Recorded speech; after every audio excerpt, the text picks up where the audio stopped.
El soberano azteca quedó seducido por la personalidad de Cortés, que entre veladas amenazas y palabras sedosas iba ganando más terreno y poder en Tenochtitlán. Moctezuma solo se negó abiertamente a construir un altar cristiano en el templo mayor de la ciudad para acabar con la idolatría pagana, pero accedió a que se levantara en el palacio donde residían los conquistadores. Uno de los soldados, Alonso Yáñez, se encontró con una puerta tapiada cuando estaba construyendo el altar, tras lo cual avisó a sus compañeros y al propio Cortés, quien no dudaron en romper la pared. Así, cuando abrieron la casa del tesoro, sacaron fuera todos los artefactos tejidos de pluma, discos de oro, diademas de oro, ídolos de oro, etc. De esta forma, los españoles se adueñaron de todos los tesoros y los juntaron con los conseguidos durante el camino a Tenochtitlán. Entonces los invasores planeaban la salida con el tesoro, pero fueron tomados por sorpresa y hubo una revuelta donde perdieron la vida muchas personas. Dicha masacre es conocida como la Noche Triste. Mientras tanto, en las cercanías de la Villa Rica de la Veracruz aconteció la batalla de Nautla entre los mexicas dirigidos por Cuauhtémoc y totonacas aliados de los conquistadores españoles. En el conflicto mataron a Juan de Escalante, alguacil mayor, y a 7 españoles, lo cual era malo para los españoles, quienes se vieron vulnerables ante los mexicas. Un soldado llamado Argüello fue el prisionero, murió en el camino por las heridas de la guerra y su cabeza enviada al emperador mexica, quien no quiso colocarla en ningún templo.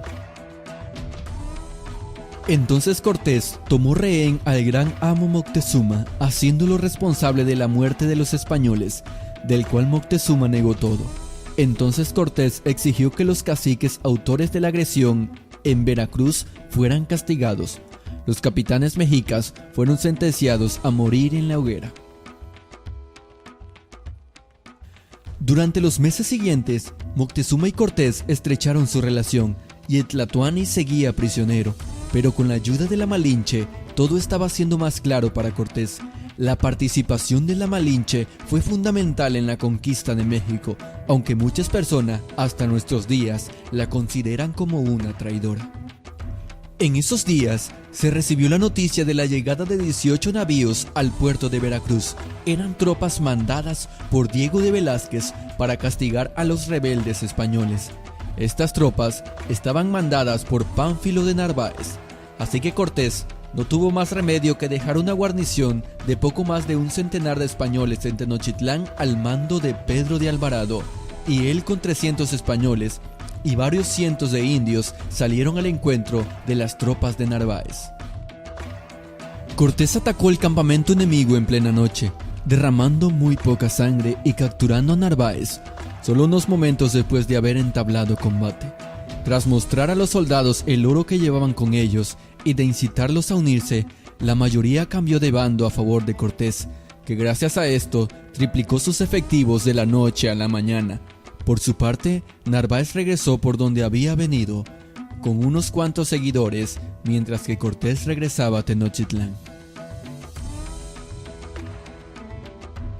Mientras en Tenochtitlán, Alvarado, temeroso de una concentración masiva de guerreros en la plaza de Tenochtitlán y temiendo los posibles errores de Cholula, cometió una matanza de nativos, de nobles, caciques y jefes del ejército que estaban todos celebrando la fiesta en honor a Huitzilopochtli y Tezcatlipoca.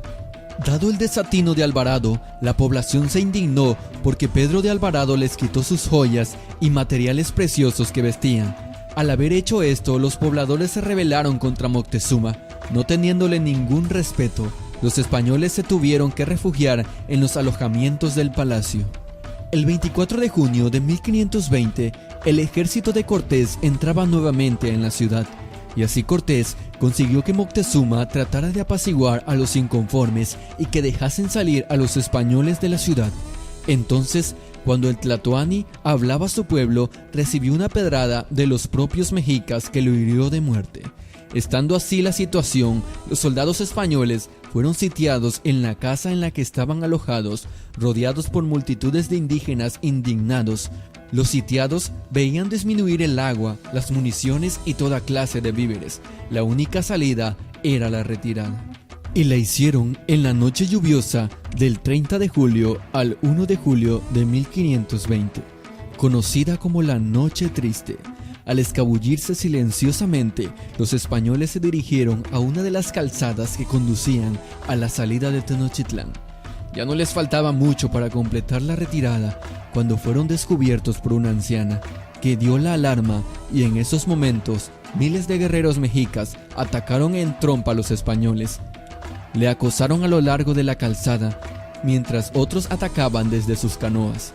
En aquella retirada cayó la mayoría de los españoles, sobre todo los que llegaron con Narváez, que al llevar muchas piezas de oro consigo, murieron ahogados en el lago. Se perdió además gran cantidad de piezas de artillería y de caballos, así como una gran parte del tesoro que transportaban.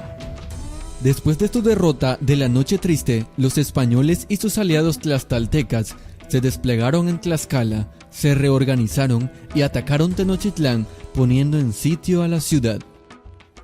Dada la indignación de los mexicas por la profanación de una de sus fiestas principales, donde ocurre la matanza perpetuada por Alvarado, y entendiendo que los mexicas no se rendirían, Cortés manda traer a los navíos que había inhabilitado pieza por pieza con el fin de ponerle sitio a Tenochtitlán. Los navíos fueron reconstruidos y tras un sitio que duró 75 días, en los que los mexicas que pelearon hasta su práctico exterminio, finalmente fueron derrotados y sometidos a esclavitud. No obstante, la viruela fue un factor determinante para la victoria española contra Tenochtitlán, cobrando la vida de entre 2 a 3.5 millones de indígenas. Muchos aztecas sucumbieron a la viruela llegada con los europeos, como el Tlatoani Huitláhuac, vencido por Hernán Cortés. Tenochtitlán cayó después de una defensa heroica vencida por los hombres, el hambre y la enfermedad. Esto fue el inicio de una nueva etapa.